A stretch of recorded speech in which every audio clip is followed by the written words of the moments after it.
सुश्री बांसुरी स्वराज। धन्यवाद अध्यक्ष जी। मैं the public examinations prevention of unfair means amendment bill 2026 के सपोर्ट में खड़ी हुई हूं। अध्यक्ष जी, ये एक ट्रांसफॉर्मेटिव अमेंडमेंट है। इसकी न केवल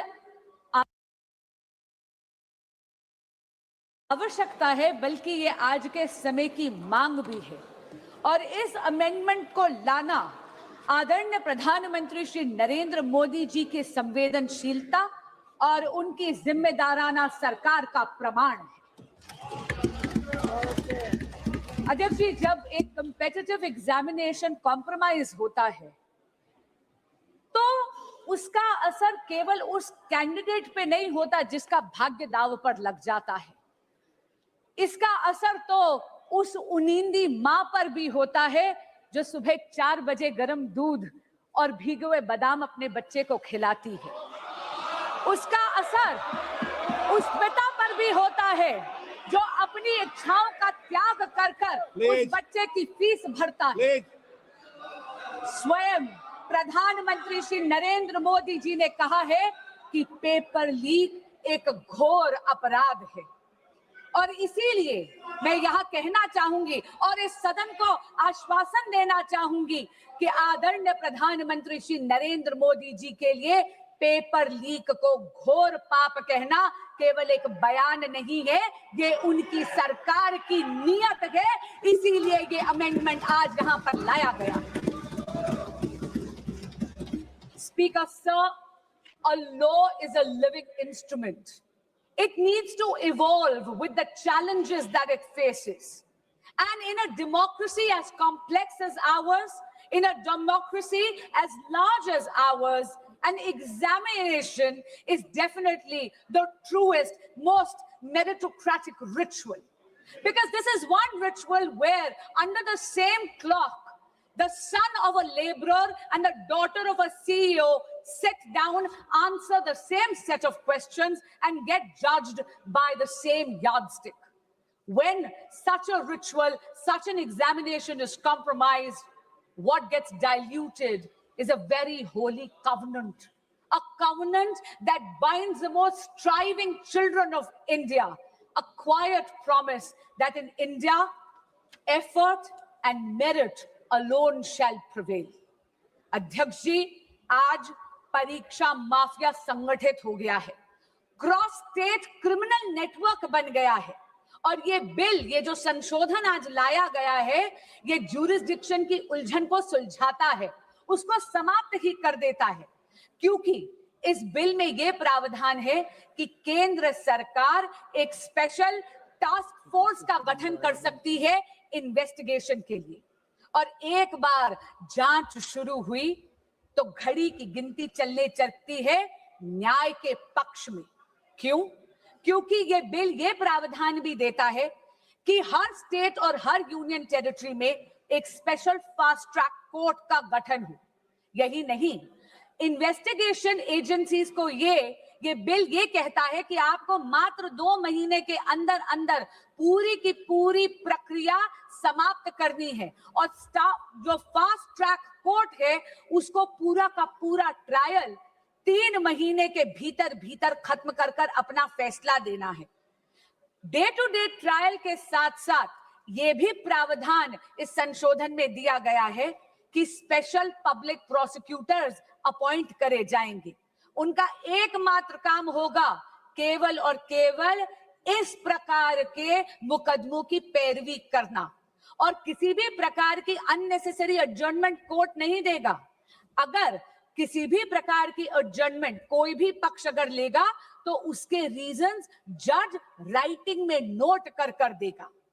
और अगर किसी मुजरिम को ये लगता है कि अरे अपील कर कर वहां पर अपील का टाइम लंबा खींच लूंगा, तो अध्यक्ष जी मैं ये कहना चाहूंगी कि उसका भी ये उम्मीद पूरी तरह समाप्त करता है ये संशोधन। क्योंकि ये संशोधन ये कहता है कि appeal directly division bench of high court को जाएगी, यानी कि जहां पर 2 जजेस न्यायपीठ पर बैठे हुए हैं और अपील भी मात्र 3 महीने के अंदर अंदर समाप्त कर कर उसका फैसला सुनाया जाएगा। अध्यक्ष जी, मैं स्वयं एक वकील हूं। हमें हमेशा एक लीगल मैक्सिम सिखाया गया, justice delayed is justice denied. ये यही आत्मा बन गया है इस संशोधन का, और इसके लिए मैं आदरणीय प्रधानमंत्री श्री नरेंद्र मोदी और एनडीए की सरकार को बधाई देती हूं। स्पीड के साथ साथ ये संशोधन सजा को भी और कठोर करता है। आप ये देखिए कि अगर साधारण अपराधी है तो उसको 10 लाख नहीं 50 लाख का जुर्माना देना पड़ेगा अब, और उसकी सजा भी 3 से 5 वर्ष की बजाय 5 से 10 साल तक बढ़ा दी गई है। अगर कोई सर्विस प्रोवाइडर इसमें जुर्म करता है तो उसका जुर्माना बढ़ाकर 5 करोड़ रुपए कर दिया गया है और 8 साल के लिए उसको डीबार कर दिया जाएगा। और यही नहीं, अगर कोई क्रिमिनल ऑर्गेनाइजेशन इसमें है, कोई संगठित अपराध इसमें अगर पाया जाता है तो मिनिमम फाइन 10 करोड़ रुपए कर दिया गया है और जेल का टर्म 7 से 10 वर्ष कर दिया गया है। And therefore, Speaker, sir, this amendment protects merit, it preserves fairness and safeguards the dreams of India's youth. It provides for expeditious investigation. It provides for time-bound trial procedures while reinforcing institutional accountability across the entire examination ecosystem. This amendment is the product of a responsive governance by a responsible Modi government. But Speaker, sir, this reform is not in isolation. अध्यक्ष जी, प्रधानमंत्री श्री नरेंद्र मोदी जी तो वो नेता हैं जो youth lead development का मूल मंत्र देते हैं विकसित भारत के संकल्प को सिद्ध करने के लिए। और इसीलिए परीक्षा में चर्चा कर कर उन्होंने अपने व्यक्तिगत समय का निवेश करा है इस देश के युवाओं में। उन्होंने तो ये सुनिश्चित करा है कि हमारे देश का बच्चा एग्जाम वॉरियर से एग्जाम वॉरियर बन जाए। पिछले 12 वर्षों में शिक्षा के क्षेत्र में मोदी सरकार के अथक प्रयासों से रिफॉर्म एक्सप्रेस चल रही है।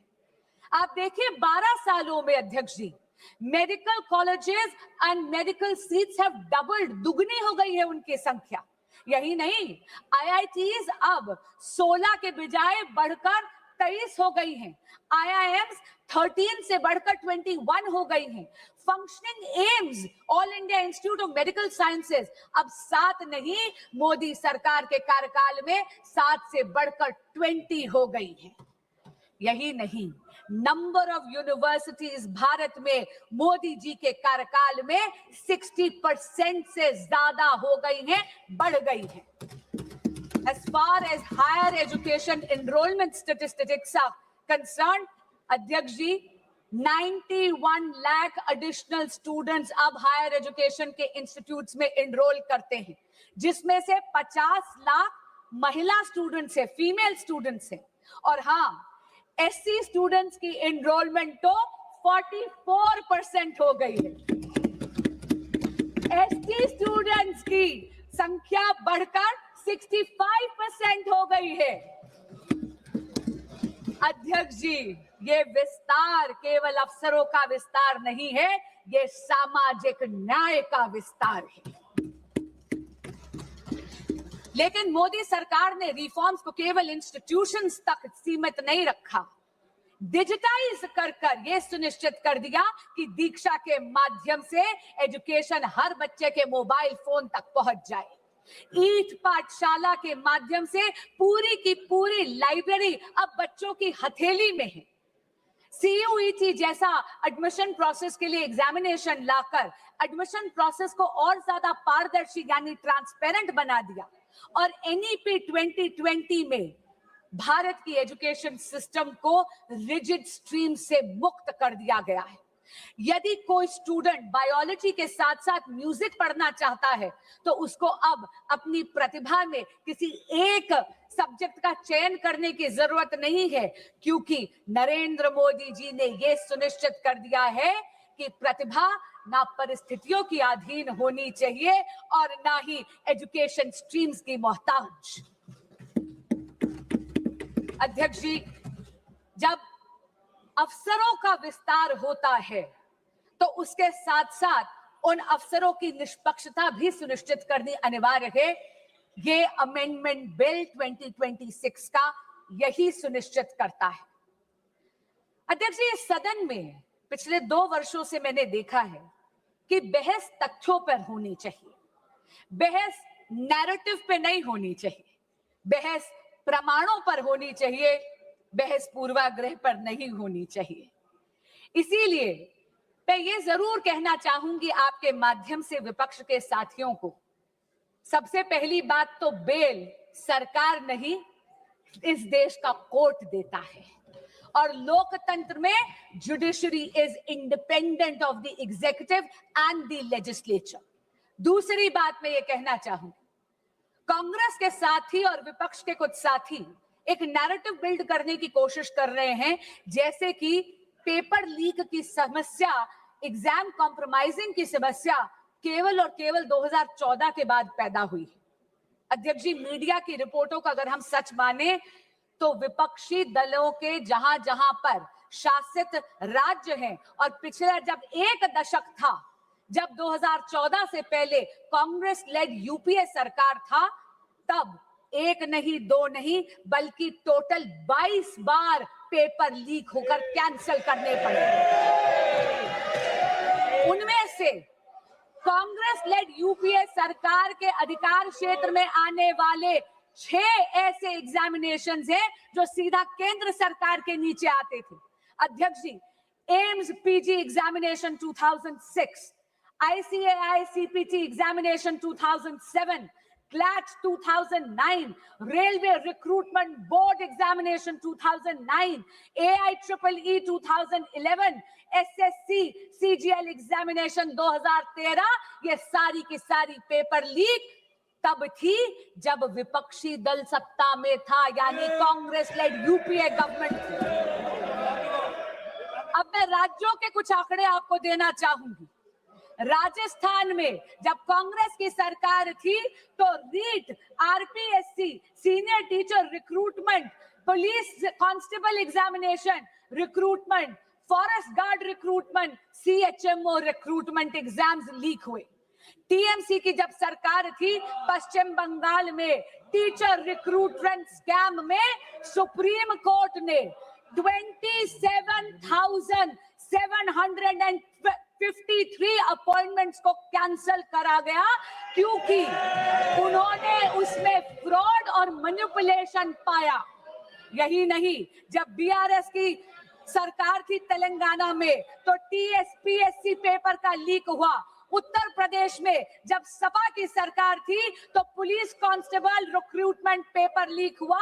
तब तो सॉल्वर गैंग्स और ऑर्गेनाइज्ड एग्जाम फ्रॉड के गैंग्स वहां ऑपरेट करते थे।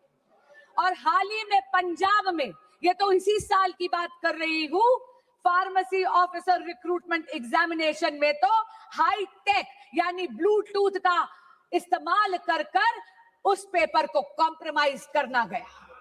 पर मैं पूछना चाहती हूं, इससे पहले कि विपक्ष मुझ पर यह इल्जाम लगाए that I am talking about whataboutery. This is not about whataboutery, but I am calling out the opposition on its selective outrage. मैं पूछना चाहती हूं विपक्ष से कि अगर ये सिद्धांत की लड़ाई है तो सिद्धांत सरकार देख के बदल कैसे जाता है। मैं पूछना चाहती हूं कि अभी खड़े होकर इन्होंने तत्कालीन केंद्रीय शिक्षा मंत्री की बात करी, क्या माननीय गौरव गोगोई जी ने अभी तक पंजाब के एजुकेशन मिनिस्टर का इस्तीफा मांगा है या नहीं? यही बात नहीं है अध्यक्ष जी, एक सिंगल प्रोफेशनल टेस्टिंग एजेंसी की मांग पिछले 30 साल से इस देश में पेंडिंग थी। 1986 की जो नेशनल पॉलिसी थी एजुकेशन की, उसका जब प्रोग्राम ऑफ एक्शन 1992 में आया, तब ये मांग उभर कर आई। इसको आईआईटी डायरेक्टर्स कमेटी ने 2010 में रीइटरेट करा, इसे दोहराया, लेकिन ये मांग, इसको अनदेखा कर दिया कांग्रेस पार्टी और यूपीए ने। क्यों? क्योंकि उनको कोई फर्क नहीं पड़ रहा था कि इस देश के युवा का भविष्य कसौटी पर नहीं उखड़ रहा था। उनको कोई फर्क नहीं पड़ रहा था कि इस देश के युवा का भविष्य उसकी बलि दी जा रही थी। ये तो नरेंद्र मोदी की सरकार आई, एनडीए की सरकार आई, तो 2017 में एनडीए का गठन हुआ। अध्यक्ष जी, जहां पर कांग्रेस शासित यूपीए ने पॉलिसी वैक्यूम करा, वहीं पर अगर मैं जेनजी की भाषा को बोरो करूं, then I will have to say Modi ji clocked it and provided a legislative solution. But while Narendra Modi provided an anti-paper leak law, a very robust law, which today is being even more formidable, all that the opposition did was chase political opportunism. अध्यक्ष जी, फर्क साफ है। फर्क केवल सरकार का नहीं, फर्क सोच का भी है। यूपीए का मंत्र है delay, deflect and deny. Modi का मंत्र है डिटेक्ट, डिसाइड एंड डिलीवर।